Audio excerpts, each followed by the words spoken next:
dan salam sejahtera juga bagi sidang jemaat Tuhan. Disiapkan mic-nya untuk Bapak dan Saudara. Baik saudara, kita akan mendengarkan firman Tuhan. Beberapa waktu yang lalu saya menyampaikan ayat-ayat ini, namun waktu yang bergerak terus, tentu Tuhan memberikan kita lebih lagi dari apa yang pernah kita dengar. Semuanya adalah untuk hormat dan kemuliaan nama Tuhan. Pengenalan kita dan kasih kita, cinta kita kepada Tuhan akan diperdalam sampai nanti kita bisa tampil seperti yang Tuhan inginkan dari kita.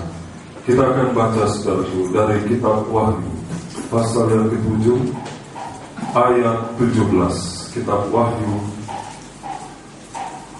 pasal 7 ayat 17. Ayat ini akan dibacakan.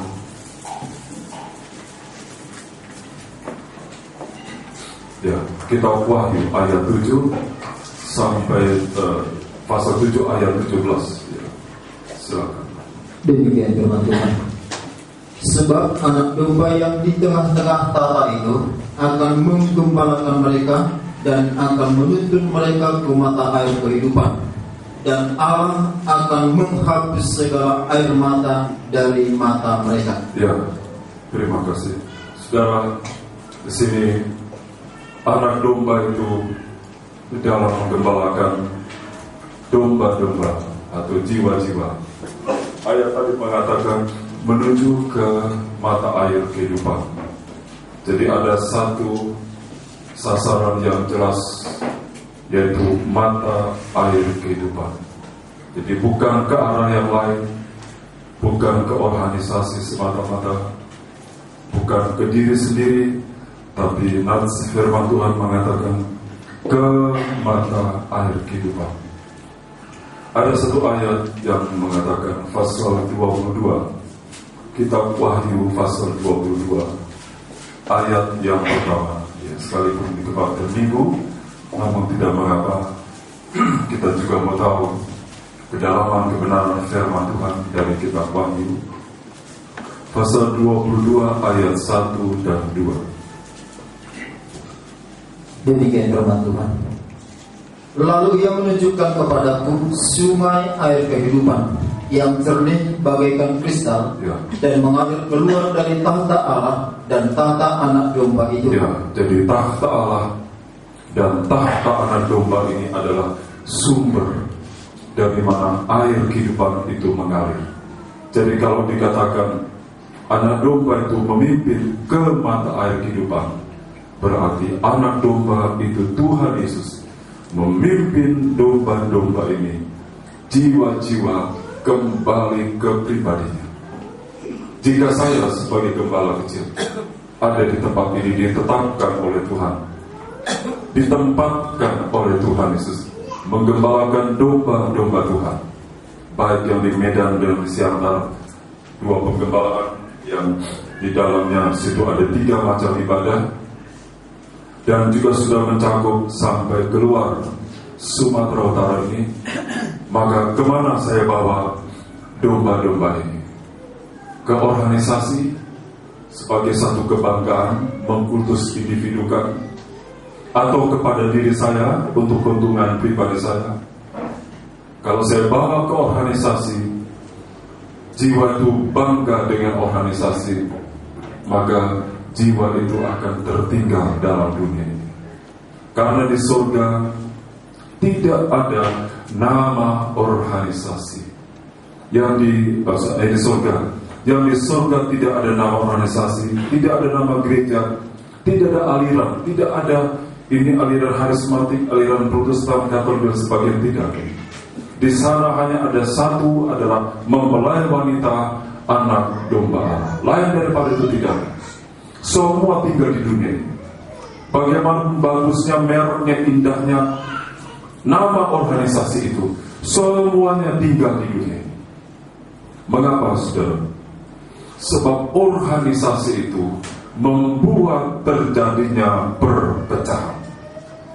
Blok, terjadi pecah. Oh, tidak bisa, kita tidak bisa bersekutu lain itu organisasi sama kita ini. Ya benar, memang saudara, kita ada juga organisasi yang bernama Saksi Jehovah, ya tentu sudah itu antara langit dan bumi itu perbedaannya. Ya, tidak ada hubungan sama sekali itu. Ya mungkin kita katakan, wah kita kejam itu mengatakan sesat. Iya memang sesat. Ya, saya katakan sesat itu. So, siapa yang tidak mengakui Yesus sebagai Allah yang menjadi manusia, itu sesat. Itu rohnya antikris. Terserah apa kata orang. Karena memang Alkitab sudah mengatakan tidak ada oleh dorongan Roh Kudus mengatakan terkutuklah Yesus sebagai Allah. Itu roh dari lain. Itu rohnya antikris. Dan terhadap gerakan ini kita tidak boleh membuka pintu rumah. Salaman pun tidak boleh. Sebentar saudara, saya tunjukkan surat 2 Yohanes.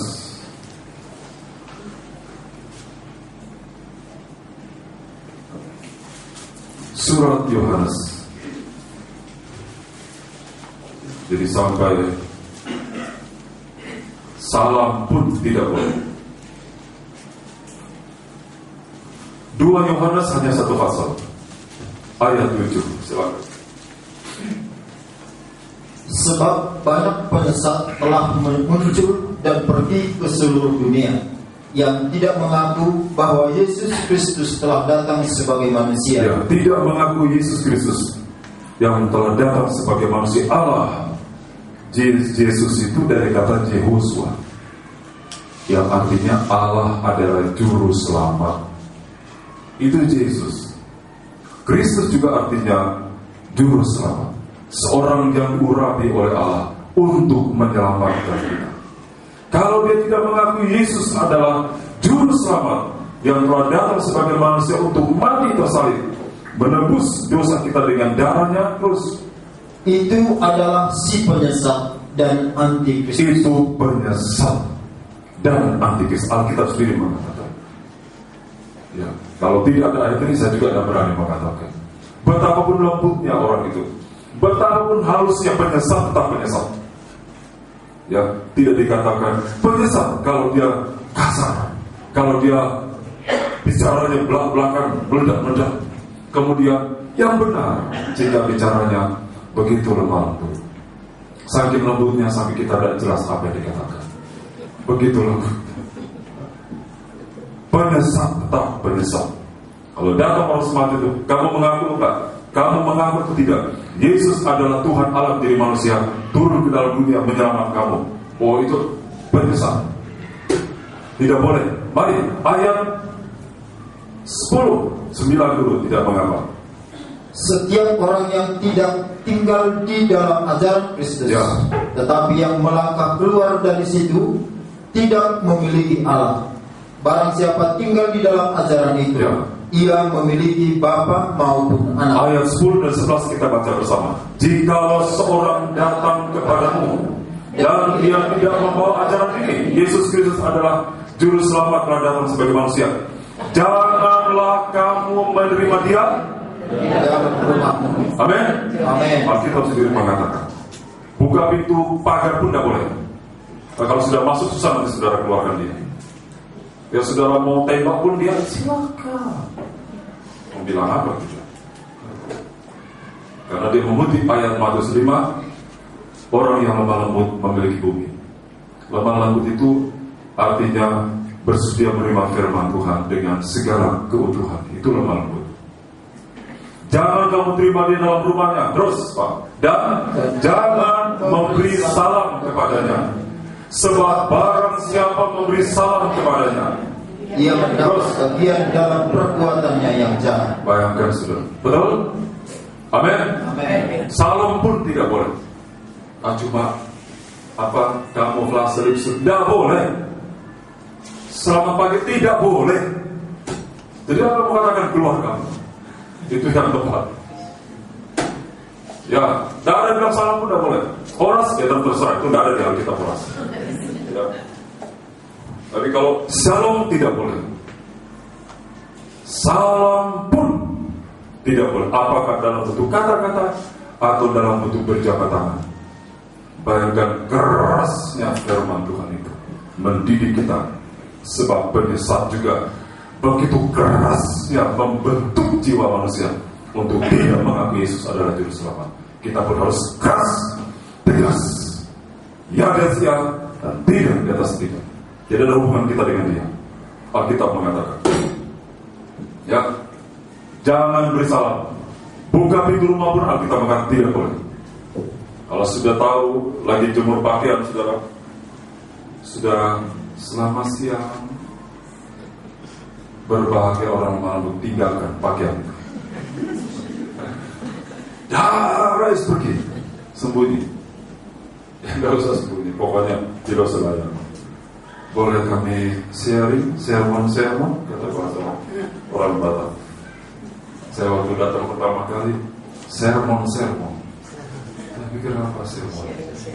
Ya, sermon itu sebenarnya bahasa Inggris khotbah. Tapi karena mungkin sudah didengar sana sini, sermon. Kita sermon satu malam, tidak usah. Ada banyak yang harus kita kerjakan dan selesaikan. Begitu Alkitab, ya. Dan Alkitab tidak pernah berubah. Dulu, sekarang, sampai selama-lamanya. Jangankan sekarang, berarti dari dulu sudah muncul penyesat dan penyesatan dan pergi ke seluruh dunia, mengimbangi gerak Injil yang juga pergi ke seluruh dunia. Ya, ada lagi mengatakan doa apa tadi? Dalam nama Asaparbau. Ya, untung aja tak bilang dalam nama marga saya ini, Pak. Kalau marga saya protes, saya nggak menyelamatkan. Itu jelas. Ya, berbagai macam cara iblis ini untuk menarik jiwa. Kenapa bisa? Kenapa bisa terpengaruh? Karena tidak mengalami perubahan. Ibadah itu harus mengalami perubahan. Kalau tidak, habis kita. Habis ditelan oleh penyesal. Harus ada perubahan. Harus ada pengalaman hidup bagaimana Tuhan itu firman-Nya menggembalakan kita kembali kepada Dia. Amin. Kembali kepada Dia. Air kehidupan itu mengalir keluar dari tata Allah. Berarti kalau saya menggembalakan domba, saudara boleh rasa, saudara boleh tes, saudara boleh uji, kemana nih Omega dibawa kami. Kalau saya sebagai hamba Tuhan membawa saudara kembali kepada Tuhan, berarti saudara tidak salah di dalam hidup tergembala. Saya adalah gembala kecil yang hanya bisa menunjukkan jalan yang benar. Kembali kamu kepada Tuhan. Bagaimana caranya? Dengarkan firman Tuhan. Nanti firman itu adalah jalan dan kebenaran. Ikuti firman itu. Mengapa tidak bisa kembali ke Tuhan? Karena melawan arus, melawan aliran sungai ini. Sungai kehidupan jangan dilawan, nanti malah kita terhempas. Kita akan terseret oleh arus yang lain. Kita harus berada pada arus aliran air kehidupan ini. Kalau di sini dikatakan di Wahyu 22, air kehidupan itu keluar dari takhta Allah di surga sana, maka biarlah air kehidupan ini juga keluar dari bait Allah di tempat ini, yang bisa membawa kita kembali kepada Tuhan, kembali kepada hari kita pencipta kita, kembali kepada juru selamat kita yang tercinta, kembali kepada Tuhan kita yang baik. Walaupun dalam kita kembali, kadang kita sudah tumpang camping, hancur lebur, tapi kalau firman itu menyadarkan kita untuk kembali kepada Tuhan, jangan dilawan aliran itu. Sebab ada arus lain yang juga bergerak untuk mengempaskan kita ke dalam jurang kebinasaan. Ini saudara, jadi kita akan lihat air ini, air kehidupan yang ada. Beberapa waktu lalu saya juga teringat dalam buku di buletin, ada saya menjelaskan tentang sungai yang keluar dari takhta Allah di kitab di Hezkel pasal 47. Tidak mengapa, kita akan baca kembali. Tentu dalam kelengkapannya akan diperlengkapi. Kita baca sudah ke bawah bahwa air kehidupan ini bukan hanya mengalir dari surga, tapi juga dari dalam bait Allah, dari dalam bait suci yang ada di muka bumi ini. Kitab Yehezkiel pasal 47 ayat yang pertama. Yehezkiel pasal 47 ayat yang pertama. Ya, silakan. Sungai yang keluar dari bait suci. Kemudian ia membawa aku kembali ke pintu bait suci, dan sungguh ada air keluar dari bawah ambang pintu bait suci itu, dan mengalir menuju ke timur, sebab bait suci juga menghadap ke timur. Ya. Dan air itu mengalir dari bawah bagian samping kanan dari bait suci itu, sebelah selatan mesbah. Ya, ini air kehidupan, bukan sungai biasa. Karena di dalam ayat 12 ini sinkronisasinya ada di Wahyu 22 juga tadi ayat 3 ada pohon seberang menyeberang di sungai. Ayat 12 tolong dibacakan. Pada kedua tepi sungai itu tumbuh bermacam-macam pohon buah-buahan, yang daunnya tidak layu, dapat layu, dan buahnya tidak habis-habis. Mana daun yang tidak layu? Semua daun pasti layu. Walaupun itu sungai yang jernih, tapi di sini jangankan buahnya, daun pun tidak layu. Berarti sungai ini bukan sungai biasa. Sungai adalah sungai kehidupan, sungai yang bisa menghidupkan, membuat pohon-pohon ini menuju kepada kehidupan kita. Kalau seberang menyeberang sungai, bagikan pohon ini sepasang. Kalau itu kehidupan nikah, biar di tengah-tengah nikah itu mengalir aliran sungai kehidupan. Nanti saya akan tunjukkan apa ini sungai kehidupan ini. Daunnya tidak akan layu dan buahnya tidak habis-habisnya. Ya, maju terus Pak. Tiap bulan ada lagi buahnya yang baru. Ya, tiap bulan buahnya terus baru. Paling-paling pohon itu berbuah 6 bulan sekali atau 1 tahun sekali. Tapi ini tiap bulan terus. Tidak layu berarti kekal. Baik, terus Pak.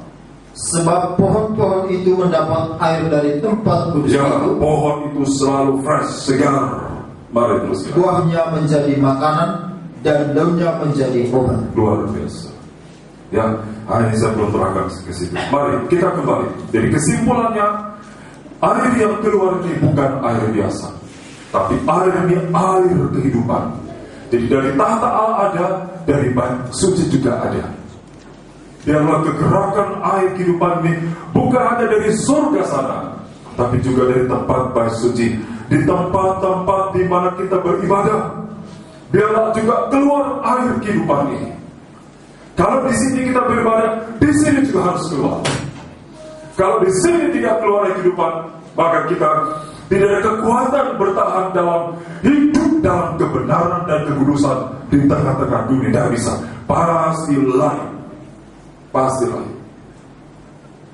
Tapi kalau ada sungai air kehidupan dari dalam bait Allah, kita juga tidak boleh jauh dari sungai itu. Harus dekat dengan Tuhan, harus dekat dengan air kehidupan, supaya kehidupan walaupun diterpa dengan panasnya pencobaan, selalu kita tinggal yang disegar dan kuatkan. Hidup itu selalu ada pengharapan, ada kemampuan hidup benar dan kudus. Bukan hanya orang-orang tua sudah menikah, anak-anak Tuhan, anak muda remaja, dan yang itu masih muda, dengan ketiga kawan-kawannya bisa hidup kudus, bisa hidup benar di dalam istana. Di sana ada peraturan yang ketat,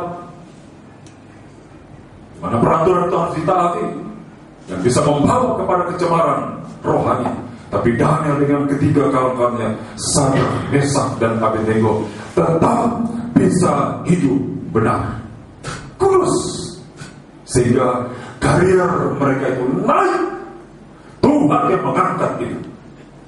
Bukankah semuanya adalah hamba Tuhan? Komandan-komandan saudara, bos-bos saudara, pimpinan-pimpinan saudara adalah di bawah kuasa raja dan segala raja. Mengapa kita takut? Kalau ditawari rokok, katakan, Kalau komandan atau bos atau atasan kita, maafkan Pak, saya sudah tidak merokok lagi. Jangan dilihat karena rokoknya murah, rokoknya mahal, kemudian mulai hatinya goncang. Tidak. Maaf Pak, jangan aduh bagaimana ya, tidak enak ya. Jadi ditawari satu bungkus, ayo makan, ayo masuk. Apa? Bisa? Wah, ya enak lah. Kita harus berhikmat. Ya, satu. Ya lama-lama kok habis. Nah, ini tidak berhikmat. Ini namanya berhikmat tapi mengorbankan kebenaran. Ini bukan hikmat Tuhan. Ini akal bulus. Hikmat dari Tuhan akan berikan. Maaf Pak, saya sudah tidak merokok lagi. Gak ada uang. Ya pas lagi akhir bulan Pak. Tidak merokok bukan karena tidak ada uang. Saya punya uang, tapi saya tidak merokok lagi. Bukan dulu muntah-muntah, enggak. Memang sudah Tuhan lepaskan. Keinginan itu sudah Tuhan cabut. Ya. Dan kalau kita tidak lagi merokok, sudah Tuhan lepaskan. Kalau kita memberikan upah, jangan basa-basi. Ini untuk uang rokok ya. Jangan bilang ini tambahan untuk istri anak-anak. Ingat, kalau dia beli rokok itu urusannya dia. Entah uang kopi, entah uang apa, saudara katakan, saya kalau kasih tambah dengan istri ini, pakai ya untuk keluarga.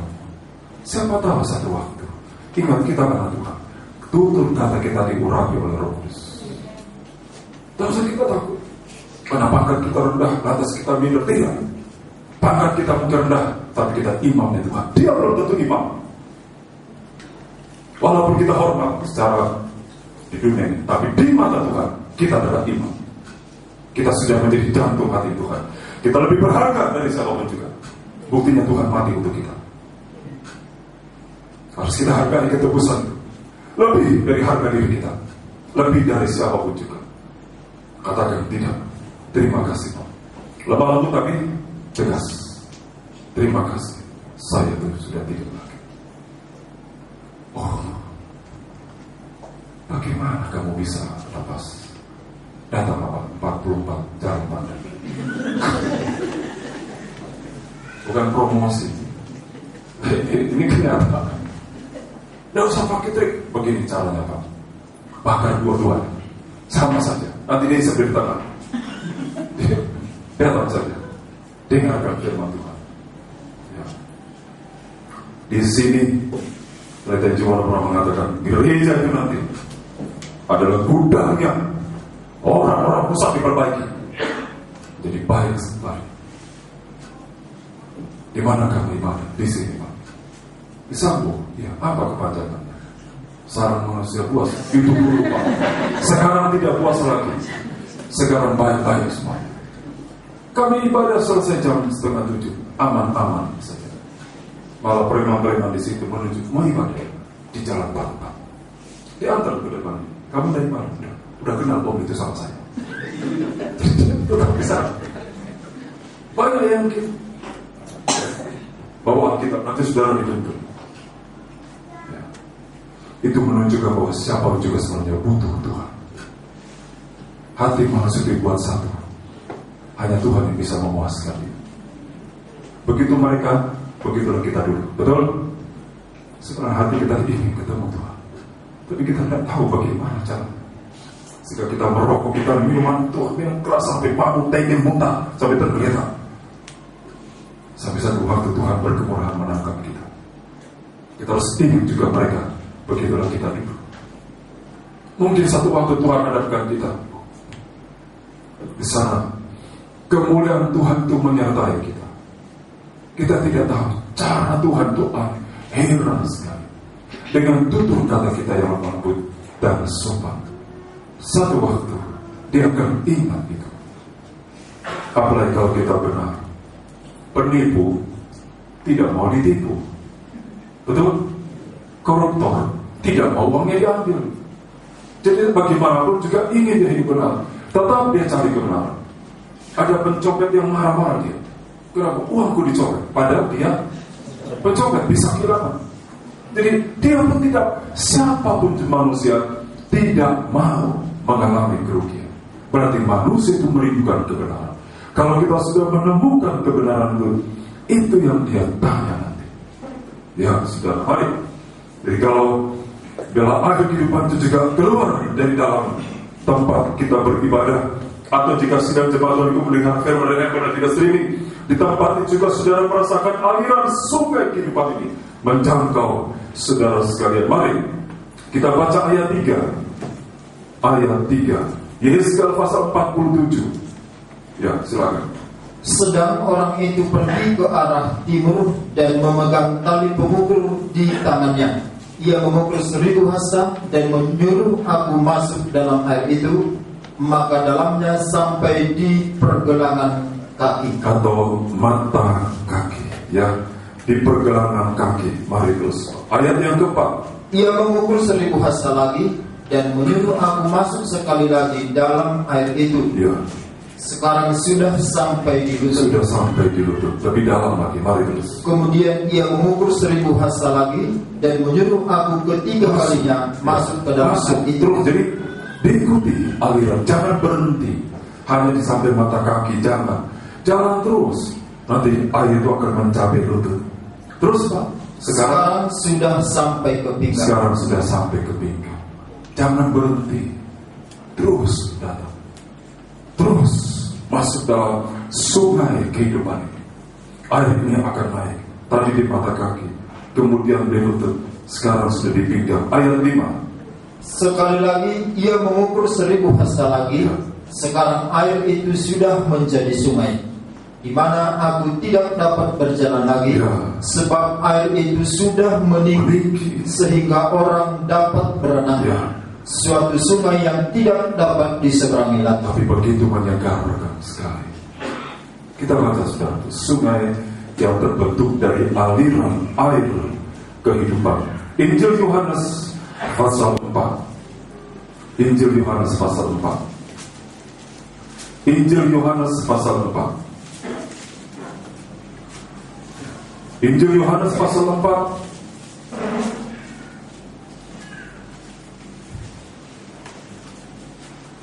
ayat 10. Jawab Yesus kepadanya, jikalau engkau tahu tentang karunia Allah, dan siapakah dia yang berkata kepadamu, berilah aku minum, niscaya engkau telah meminta kepadanya, dan ia telah memberikan kepadamu air hidup. Air hidup. Pasal 7 Injil Yohanes pasal 7 ayat 37, atau kita langsung saja ayat 38. Barang siapa percaya kepadaku, seperti yang dikatakan oleh kitab suci, dari dalam hatinya akan mengalir aliran air hidup yang bisa membentuk satu sungai. Ayat 39. Yang dimaksudkannya ialah roh yang akan diterima oleh mereka yang percaya kepadanya. Jadi aliran sungai kehidupan ini adalah Roh Kudus yang keluar dari tata Allah, juga keluar dari tempat ini. Roh Kudus ada di surga. Dia turun ke dalam dunia. Dia masuk ke dalam rumahnya. Dia ada di tempat ini. Aliran air kehidupan, kuasa Roh Kudus itu keluar. Mari teruskan. Sebab roh itu belum datang, karena Yesus belum dimuliakan. Ya, terima kasih saudaraku. Jadi aliran air kehidupan itu adalah kuasa Roh Kudus yang mengalir. Dan kalau Roh Kudus dia mengalir, Roh Kudus dia bergerak, maka dia membawa firman Allah. Jika dia datang, dia akan menuntun kamu ke dalam kebenaran. Kebenaran itu akan memerdekakan kamu dari dosa. Sehingga kehidupan yang sudah lahir ini, masih muda, sudah tidak punya masa depan karena hancur tubuh oleh dosa. Jadi kalau dia datang kepada Tuhan, Roh Kudus bisa pulihkan kembali. Kita lihat sudah betul. Kegerakan Roh Kudus pertama kali kita rasakan menyentuh mata kaki kita. Kita baca saudara, Kisah Rasul pasal yang ketiga. Kisah para Rasul pasal yang ketiga. Ayat 2. Kisah para Rasul pasal 3 ayat 2. Demikian firman Tuhan. Di situ ada seorang laki-laki yang lumpuh sejak lahirnya, sehingga ia harus diusung. Tiap-tiap hari orang itu diletakkan dekat pintu gerbang bait Allah yang bernama Gerbang Indah, untuk meminta sedekah kepada orang yang masuk ke dalam bait Allah. Ini orang Israel asli, Israel totok. Kalau ini sekarang berbicara tentang umat Allah, ini Kristen dari lahir. Tapi Kristen yang dari lahir ini lumpuh, tidak bisa berbuat apa-apa, tidak bisa menjadi berkat buat orang lain.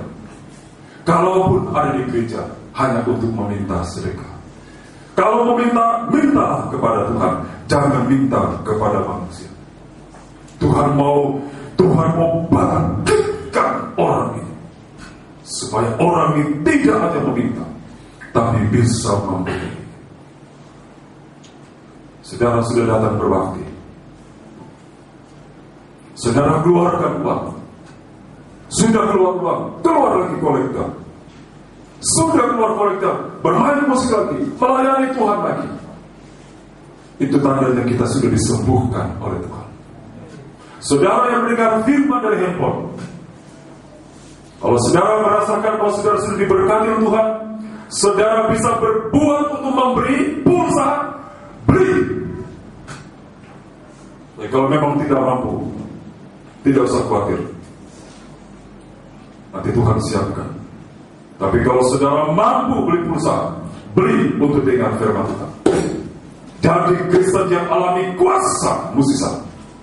Kalau tidak akan pernah bisa mengalami mukjizat. Kita harus bisa bangkit. Kita lihat saudara, ya saya bukan melarang saudara-saudaraku yang mendengar firman dari handphone, tapi kalau saudara diberkati secara lahiriah, saudara harus bangkit. Jangan diusung, tapi harus berjalan sendiri. Nanti kita akan lihat. Saudara. Ayat selanjutnya, ayat 6. Orang ini melihat ke Petrus. Tetapi Petrus berkata, emas dan perak tidak ada padaku. Satu waktu manusia tidak bisa berikan apa. Emas pun tidak bisa, perak pun tidak bisa, uang pun tidak bisa. Tidak. Semua itu ada batasnya. Mari, apa itu? Tetapi apa yang kupunyai, kuberikan kepadamu. Demi nama Yesus Kristus, orang Nazaret itu. Berjalanlah. Ayat 7. Lalu ia memegang tangan kanan orang itu dan membantu dia berdiri. Seketika itu juga kuatlah kaki dan mata kaki orang ini. Nama Tuhan Yesus. Firman itu bisa menguatkan mata kaki kita. Emas dan perak tidak ada, tapi nama Yesus aku punya. Jangan dibalik, saudara. Jangan sampai emas dan perak ada, nama Yesus tidak ada. Wah, ini bahaya. Kalaupun emas dan perak tidak ada, jangan juga tidak ada nama Yesus. Nama ini harus ada. Sebab nama ini adalah menguatkan mata kaki kita. Air ini, Roh Kudus ini, kalau kita datang ibadah, mendengar firman, saudara akan mengalami bagaimana nama Yesus ini menguatkan mata kaki kita, untuk kita bisa melanjutkan pengikutan kita kepada Tuhan. Ada banyak perkara yang mau menggoncangkan mata kaki kita. Persoalan suami, istri, anak-anak, pekerjaan, dan sebagainya. Tidak ada bisa mengokohkan kaki-kaki kita. Hanya nama Tuhan Yesus ini yang kita dengar di dalam ibadah, yang kita bisa terima, kita tahu dari firman yang kita baca. Saya, saudaraku dengan istri, kami melayani Tuhan. Saya sudah 25 tahun, separuh dari hidup saya lebih. Kami melayani Tuhan. Lama kami berjalan kaki. Kami melayani ke desa-desa. Dari masih saya sendiri sudah masuk siatar, saya layani ke desa, kemudian menikah Saya dengan istri melayani, kita sambung angkot kendaraan umum sampai di pinggir jalan, kami jalan berkilo-kilometer hanya untuk melayani jiwa yang ada di desa. Ketika kami bermalam, pulangnya kami tunggu truk. Saya naikkan istri saya dan saya naik, kemudian kami kembali. Sampai ada anak satu, saya ini masih umur 2-3 tahun, kami bawa untuk melayani Tuhan. Naik truk, tunggu truk sawit itu. Saya naikkan istri saya naikkan anak saya, baru saya naik ke truk. Kemudian saya tutup mereka dengan kain karena debu, saudara. Ya, debu, biarlah saya tidak apa-apa ya, saya debu, sudah biasa itu. Ini istri anak-anak saya tutup. Ya, jangan suami yang tutup, saudara. Istrinya sampai berdebu. Ya, turun dari debu, itu debunya banyak sekali. Bicara pun mulutnya udah kayak retak-retak. Saya tutup istri saya. Lama saudara naik truk gitu. Kemudian ada jemaat yang berbeban, kalau melayani ini sepeda motor kami, pakai saja sepeda motor polisi saudara. Jadi tidak ada sennya, tidak ada lampunya, tidak ada remnya pun hanya sisa rem belakang. Karena dibilang saya perbaiki kawan saya pinjam, jadi saya nanya saja, jadi adalah begitu. Kemudian saya pakai dengan istri melayani ke desa, saya rem depan kok los, hanya rem belakang saja, itu tromol lagi. Suzuki tahun 90 berapa itu, 94 ya, Shogun itu. Jadi kalau sudah mulai dekat ada orang bilang, awas, jadi sembuh saudara, awas, karena tidak ada bel, awas. Ada yang nggak dengar, waduh kami jatuh, pelanti gitu loh. Biar saya lihat istri, mana ini? Tidak apa-apa, memang kami pakai jaket apa? Aduh, saudara Tuhan, gimana ini? Sudah pinjam jatuh lagi. Ya. Tapi puji Tuhan masih bisa lanjut. Pulang saya cuci sepeda motor itu. Saya gitu kalau pinjam waktu itu pas dikasih pinjam, bersih, pulangnya bersih, jangan foto-foto. Wah, pendeta kok. Ya jemaat itu maklum kan? Ya maklum, memang pendetanya begitu. Saya cuci bersih. Ya saya terima kasih. Begitu terima, saya antar ini sepeda. Om kok bersih kali. Tapi aduh maaf ini tadi jatuh karena nggak ada bel. Saya teriak-teriak gitu, orang nggak dengar karena jauh agak hujan. Berapa sayapnya itu? Nggak usah om. Yang penting om sama tante selamat. Aduh terima kasih lah. Ya. Dari situ dia betulkan remnya, dia betulkan tol. Dia bilang mati pula kebalasan gitu. Dibuka lampu-lampunya, ini semua saudara. Sehingga waktu saya ke sana, jodoh saya tes, tim. Senang sekali. Kalau sapi lewat tim, semua tim. Karena trauma, saya sampai ketakutan, nanti jatuh lagi ya, sampai sana, saudara. Kemudian kalau sepeda motor itu dipakai jemaat karena dia tugas, berarti kami harus naik angkot. Maka kalau saya dengan istri penuh di dalam, ya saya dia ketika dia bisa duduk, saya di atas, di atapnya itu. Ini melayani bapaknya sama dia. Dengan ada jemaat di desa, bertahun-tahun naik di atasnya, ya, turun. Ya, saudara saya nggak tega, saya di atas, adalah biarkan aja lah, lewat aja itu. Ya, saya naik ke atas. Saudara, sedari tahun 95 sampai Tuhan berkatkan satu kendaraan tahun 2006 akhir. Berapa tahun itu? 11 tahun jalan saja. Siapa yang menguatkan mata kaki? Nama Yesus. Yang bisa menguatkan kita. Janji manusia, jangan. Ambil saja sepeda motor, tinggal pilih. Dengan lanjutannya. Kalau tadi bilang, ambil saja, tinggal pilih. Pokoknya beres. Ya bayar dulu. Jangan udah diambil. Didoakan, panggil kawan-kawan, tetangga semua ini dipegangin. Rupanya yang janji itu ya nanti kecewa kita. Nggak ada. Yang menguatkan kami hanya nama Yesus. Kami sembah yang bersih. 11 tahun sudah. Naik turun gunung, lembah, masuk. hutan gunung Simbolon di Siatam, saya sudah naik jelajah ke sana, jalan kaki. Saya dengan istri, kita kalau lewat itu, truk itu, bisa numpang. Waduh, maaf Pak, nggak bisa. Oh iya, jalan lagi. Duduk dulu di apapun sawit itu. Pas baru tumbuh, jadi ya kita apalah sesuaikan tingginya sawit. Masih setengah. Ya, nah, pakai payung. Ya payungnya pun namanya masih begitu, saudara. Payung bukan kita yang dipayungi, kita yang memegang payung. Anginnya kuat kali, bisa terlibat-libat payungnya. Ya, kita berglori, dan ada bilang Tuhan kok begini, dah 11 tahun kita lalui semua dengan anak kami. Ayo kita melayani Tuhan Sam, ayo, iya Pak. Capek saya gendong. Kita duduk dulu ya, minum dulu, tunggu terlewat. Mata kaki hanya Tuhan yang menguatkan. Sekarang kami bisa berdiri.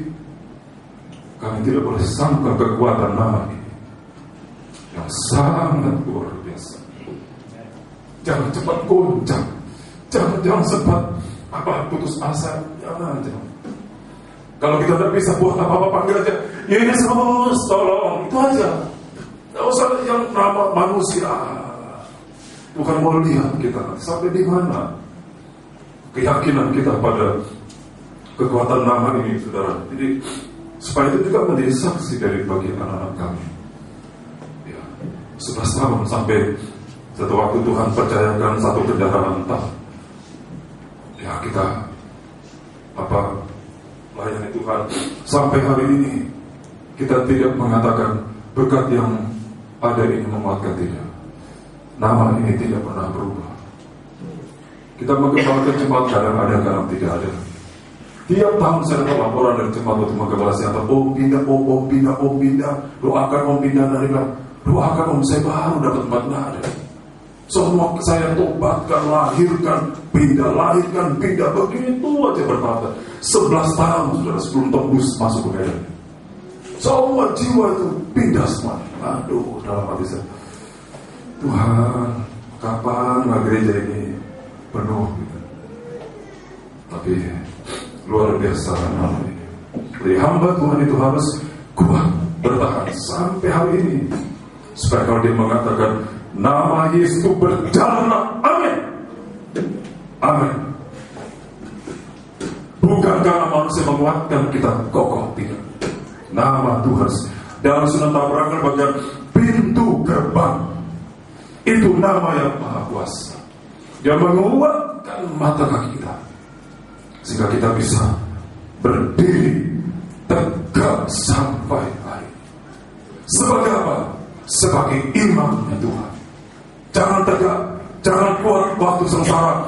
Begitu diberkati tidak jadi imam lagi, jangan. Itu berarti nama ini sudah dilupakan. Kalau saudara goyah, ingat nama Yesus. Nama ini luar biasa. Ini yang dibawa oleh Roh Kudus. Kalau dia datang, Roh Kudus itu, dia akan memuliakan aku, Tuhan Yesus. Orang yang penuh dengan Roh Kudus selalu ingat akan nama Tuhan Yesus. Dia akan selalu kuat senantiasa. Susah dan senang hatinya tetap milik Tuhan. Sampai hari ini kami tidak merasa bahwa itu kemudian disombong. Sedikit secuil pun tidak ada dalam hati. Biasa-biasa saja. Kalau sampai sombong berarti mata kaki sudah mulai goyah. Kalau susah, tahu hati, diberkati, tinggi hati, berarti mata kaki sudah mulai goyah. Berarti sudah tidak ada lagi di aliran air sungai. Dia sudah mengangkat kakinya keluar. Kita harus ada tetap dalam pelayanan. Bertahun-tahun ada kawan-kawan kami tahu. Di mana bro? Di sini. Masih melayani? Masih. Di mana? Di Siantar. Sudah 10 tahun. Ya. Masih menggembalakan? Masih. Silakan aja. Sampai hari ini masih melayani? Masih. Tuhan menguatkan mata kaki kami. Tapi jangan sampai dilutut di mata kaki. Ayat mengatakan jalan terus sampai ke lutut, jika Tuhan menguatkan kita, jika Tuhan menguatkan mata kaki kita, jika Tuhan menguatkan hati kita. Ayat 7, ayat 8. Ya, ada tujuannya. Ayat 8. Ia melonjak berdiri terus, lalu berjalan kian kemari karena kirang teruskan, dan mengikuti mereka ke dalam bait Allah. Ini yang benar.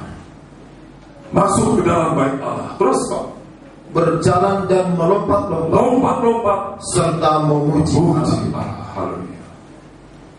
Jangan hanya sampai di situ. Jangan hanya yang percaya, jangan lanjut terus. Tolong kan bertabernakel. Sesudah kita merasa kekuatan, mungkin ada orang jiwa yang baru datang, ada yang baru mendengar firman, ada yang belum bertobat, kemudian dia merasakan hidup yang bahaya dalam dunia ini, banyak uang mungkin tapi begitu susah hatinya. Mungkin sekarang dia mendengar firman, Roh Kudus itu menyentuh hatinya, mulai ada kekuatan di mata kakinya. Sekarang air itu harus kita jalani terus sampai menyentuh lutut. Untuk apa? Untuk kita bertekuk lutut di kaki Tuhan, bertobat itu di mezbah korban bakar. Jangan hanya kagum pada nama ini, tapi kita juga harus berlutut kepada nama ini, menyembah nama ini.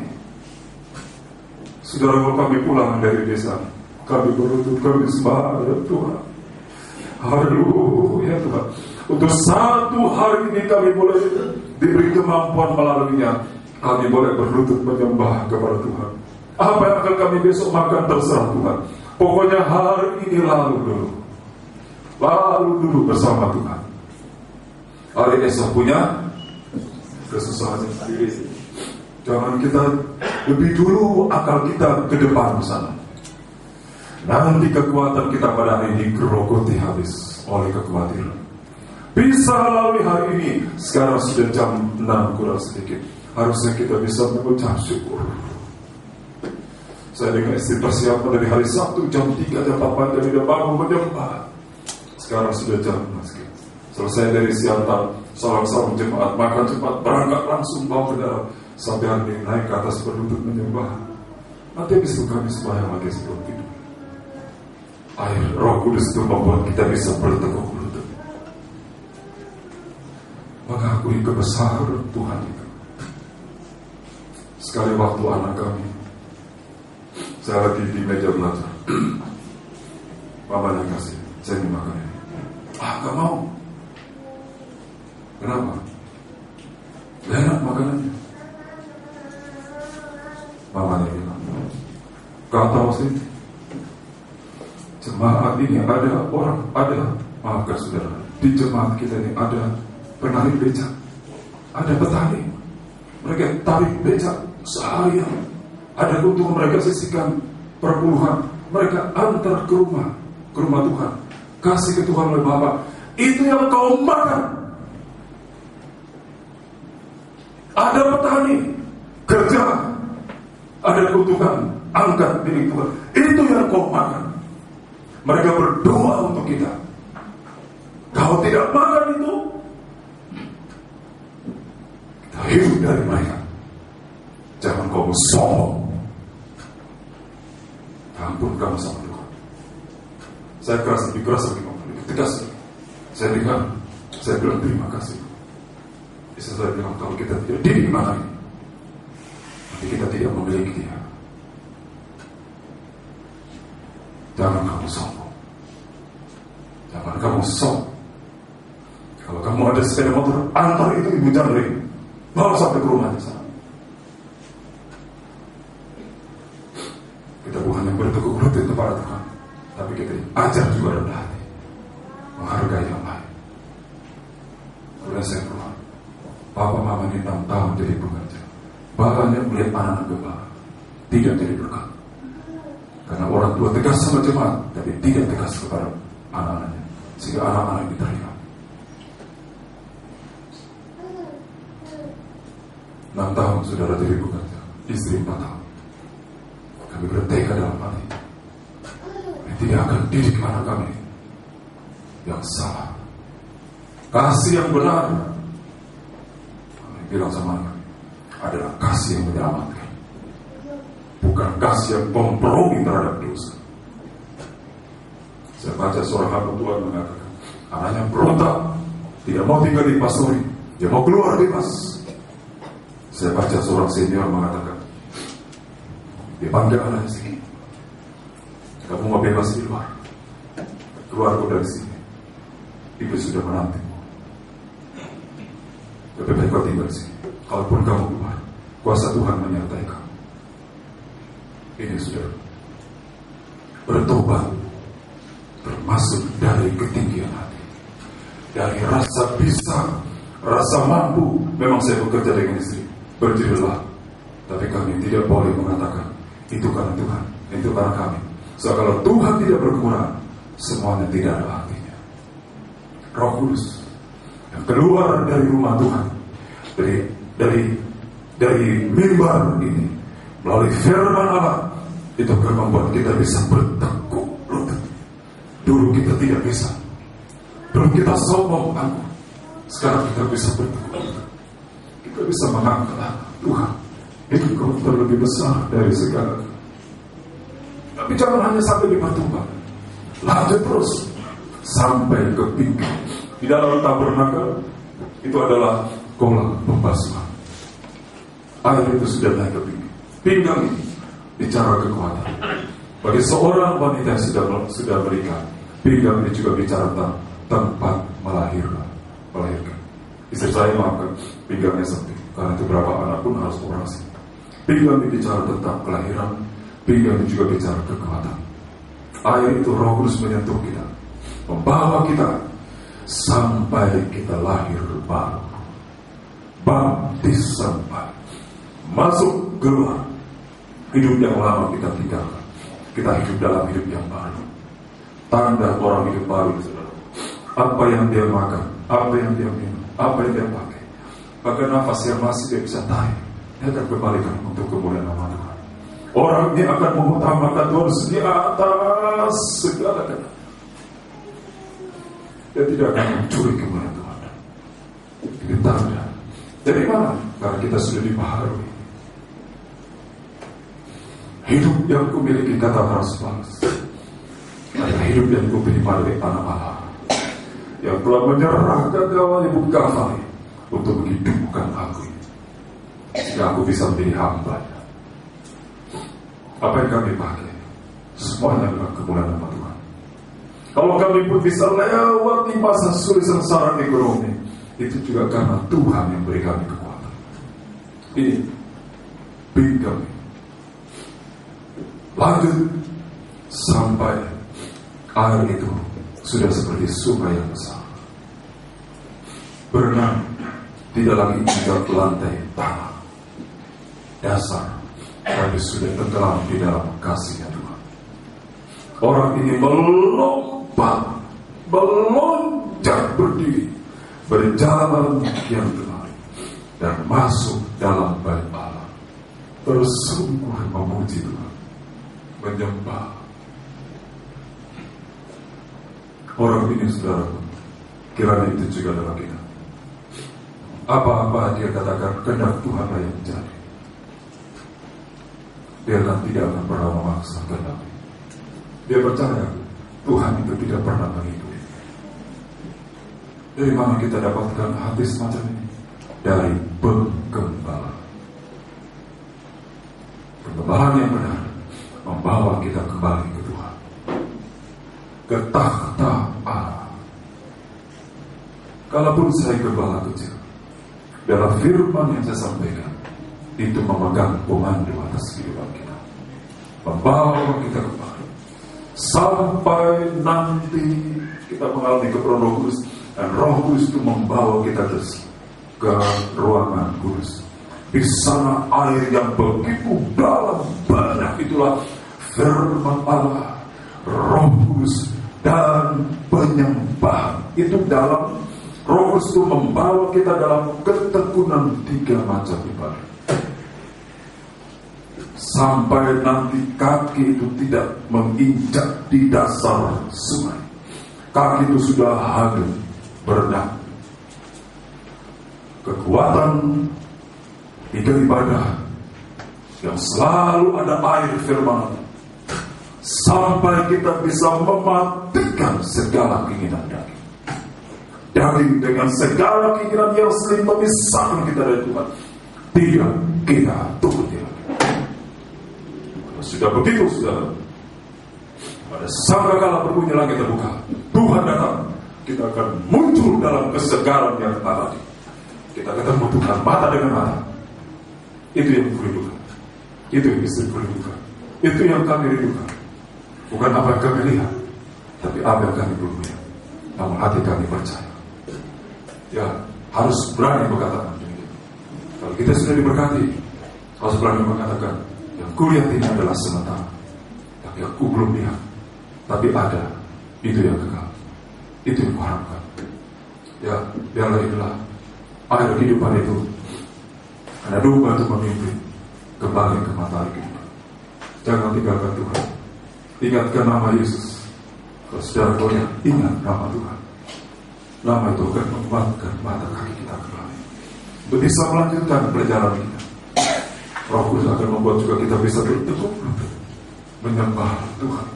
Roh Kudus juga bisa membaharui kita, sehingga apa-apa yang kita bisa makan, pakai, minum, dan nafas ini kita kembalikan bagi kemuliaan nama Tuhan.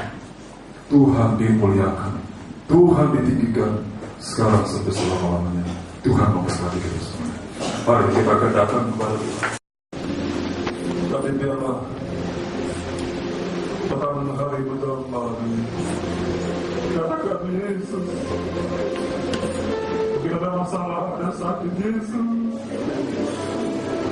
ya Yesus,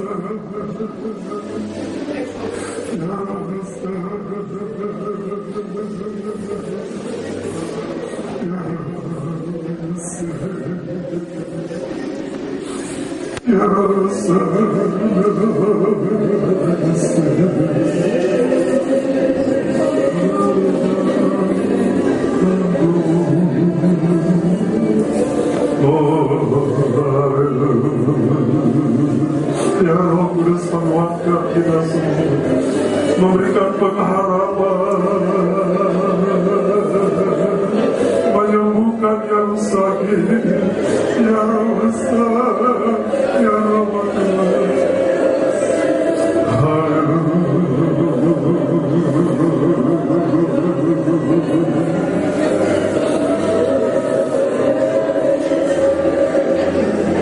Oh, sungai dari tanah bisa ditayamkan. Saudara tetap datang kepada Tuhan. Saya akan naikkan pujian.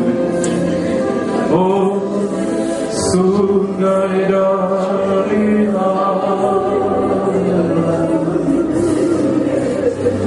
mengalir dariku. Ini ada lagunya. Oh, sungai dari tanah. Saudara mau menyanyi boleh. Mengalir dariku.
Membuat kami bisa berlutut mengandalkan kuasa Tuhan. Roh Kudus menciptakan kami menjadi baru, sehingga apapun yang kami boleh makan dan minum, bahkan napas, kami masih tetap selalu ingat akan kebaikan Tuhan. Bahkan sampai kami boleh tenggelam di dalam kasih-Nya Tuhan, menekuni pengenalan kami, cinta kami, pelayanan tak bisa kami akan diperdalam melalui ketekunan dalam 3 macam ibadah. Di sana kami boleh merasakan air itu mengangkat kami, haleluya, menyegarkan kami, memberi pengharapan bagi yang hampir putus asa, memberikan kekuatan bagi yang goyah, menyembuhkan yang sakit, memberikan jalan keluar bagi segala masalah yang kami hadapi. Haleluya. Bahkan membangkitkan. Mungkin ada yang imannya mati, bangkitkan kembali. Terima kasih Tuhan. Tidak ada yang bisa mengerjakan selain Tuhan. Tidak ada yang bisa menguatkan, bisa membuat kami bisa bertekuk lutut di kaki, kecuali kalau bukan Roh Kudus yang membuat. Karena dasar hati kami adalah sombong, tinggi hati. Kalau kami bisa berlutut di surga ini, itu karena Tuhan yang mengubah hidup kami. Selama ini kami hidup dengan mengandalkan kemampuan kami sendiri, dan di situ kami menemui kegagalan demi kegagalan. Tapi kalau kami bisa sekarang ini, ya Tuhan, bisa boleh berseru, itu Roh Kudus yang mengubah kami. Itu karena firman yang menggembalakan kami kembali kepada Tuhan. Dulu kami jauh sekali dari-Mu Tuhan. Sekarang Tuhan sudah bawa kami dekat kepada-Mu. Tidak ada yang mengasihi kami seperti Tuhan Yesus mengasihi kami. Tidak ada yang bisa memberi kekuatan seperti Tuhan memberi kekuatan bagi kami. Terima kasih Tuhan. Tuhan memberkati kami. Tuhan juga memberkati seluruh sidang jemaat yang sudah mendengar firman dari handphone, bahkan dari video streaming. Dalam nama Tuhan Yesus Kristus, kami rasakan doa sembahyang dan kami berkorban untuk pekerjaan Tuhan. Haleluya. Amin. Selamat. Kita akan ajak pujian dari pemegang Allah sumber. Wah, hanya kalau coba kata spesies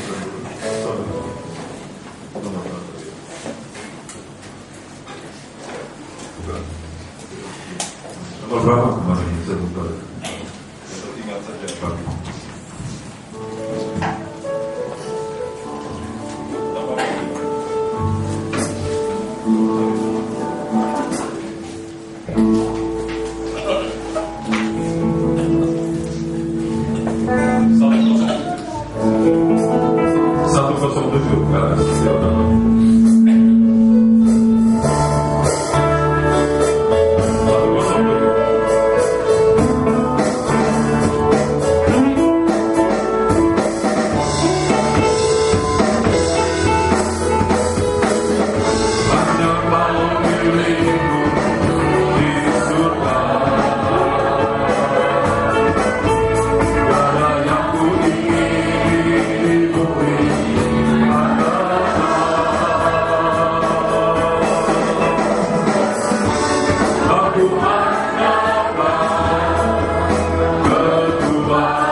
satu pembuktian Tuhan dari saksi bahwa Engkau adalah kekuatan kami, kekuatan bagi hamba-Mu, istri dan anak, kekuatan bagi kami sidang jemaat-Mu. Dan hanya kami bernyanyi, tapi sebenarnya kami mengabaikan atau tidak percaya kepada Tuhan. Tuhan adalah saksi dari segala puji-pujian yang kami naikkan. Jika jika memang Tuhan adalah kekuatan kami, saat pujian yang sukacita pun air mata kami bisa berinangan. Tuhan benar baik kekuatan kami. Kami boleh ada sampai hari ini, bertahun-tahun boleh melewati tahun demi tahun, karena Tuhan yang memuatkan kami. Karena air kehidupan selalu mengalir dari dalam bait Allah ini, menjangkau setiap hati. Tuhan memberkati kami sudah datang berbakti. Apapun segala pergumulan, problema yang kami hadapi, kami masih punya Tuhan Yesus. Kami masih punya Tuhan, menara yang teguh. Nama Yesus adalah menara yang teguh. Kesana orang benar berlari, berlindung dari segala amukan badai pencobaan yang dahsyat bertubi-tubi. Tuhanlah yang melindungi kami, Tuhan yang menggembalakan kami, Tuhan yang membentangkan kemahnya di atas kehidupan kami, nikah, rumah tangga pribadi, bahkan sampai mata pencarian studi dan masa depan kami, semua di bawah perlindungan kuasa Tuhan. Terima kasih Tuhan, kami akan kembali tempatkan masing-masing. Tuhan menyertai. Demikian Tuhan memberkati dan jemaat sudah mendengar firman dari handphone. Tuhan memberkati Bapak Evangelis John Sinaga dan istri. Tuhan memberkati Bapak Johnson Marton dan Tuhan memberkati Bapak Kohwa, Saudara Patrick Jiton, Ibu Eva Semanten, suami Ibu Ellen Artonan, Rahel Betty, Ibu Tobing dan Ibu Rida, Ibu Sidam, Ruth, Ibu Susan, Ibu Novi, suami sedang demam. Tuhan berkemurahan menyembuhkan dalam nama Tuhan Yesus. Ibu Azing dan suami Bapak Suryato dengan Emelia Natalia dan Albert. Tuhan berkasih dari Titin Siregar di Bali. Tuhan berkasih dari Emma Siregar, Dr. Judi Dinias, Ida Mute dan anaknya itu Joyce. Anak mereka sakit, Tuhan berikan tangan-Mu, sembuhkan dan nyapkan segala penyakit apapun juga dalam nama Tuhan Yesus. Sehatkan anak ini Tuhan, kembali bisa memuji Tuhan dari mulut bayi-bayi. Tuhan sudah meletakkan puji-pujian untuk membungkam kekuatan musuh. Terima kasih Tuhan. Kami berdoa buat Ibu Ningsi yang sekarang sakit demam. Tuhan berkemurahan dalam nama Tuhan Yesus. Tuhan menyehatkan dan menyembuhkannya. Demikian Tuhan, kami berdoa buat Ibu Riana Borta Bolon yang sekarang yang ulang tahun bulan ini. Tuhan memberkati dengan perpanjang umur, kekuatan kesehatan, terutama dengan takut akan Tuhan. Tuhan memberkati anak-anak kami, rumah tangga nikah, para suami istri, anak-anak mereka di sini yang dirantau. Jangkaulah mereka Tuhan. Kami kekuatan kami ada batasnya. Kami berdoa, kami berlutut, kami percaya tangan Tuhan bisa membawa anak-anak ini kembali ke mata air kehidupan. Jangan biarkan mereka ditelan oleh dunia yang fana dan jahat kejam Tuhan. Selamat demikian orang tua kami, keluarga kami jika masih di dalam dosa. Tuhan berkemurahan, selamatkan mereka semua dalam nama Tuhan Yesus. Tuhan juga memberkati saudara Samuel Siani yang ikut dari firman video streaming dan juga jiwa-jiwa lain. Tuhan berkati Evangelis Poli sudah menyebutkan firman-Mu. Berkati juga anak-anak kami yang besok ada yang mengikuti ujian mid semester baik 3 dan 1 perguruan tinggi. Tuhan memberkati.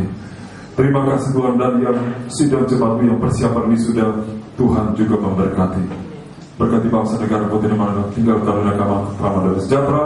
Tuhan memberkati sehingga sejahtera itu menjadi sejahtera kami. Berkati hamba-Mu Nida Ferdinand dan jemaat Tuhan di Manis Mata dan air rumah sekitarnya.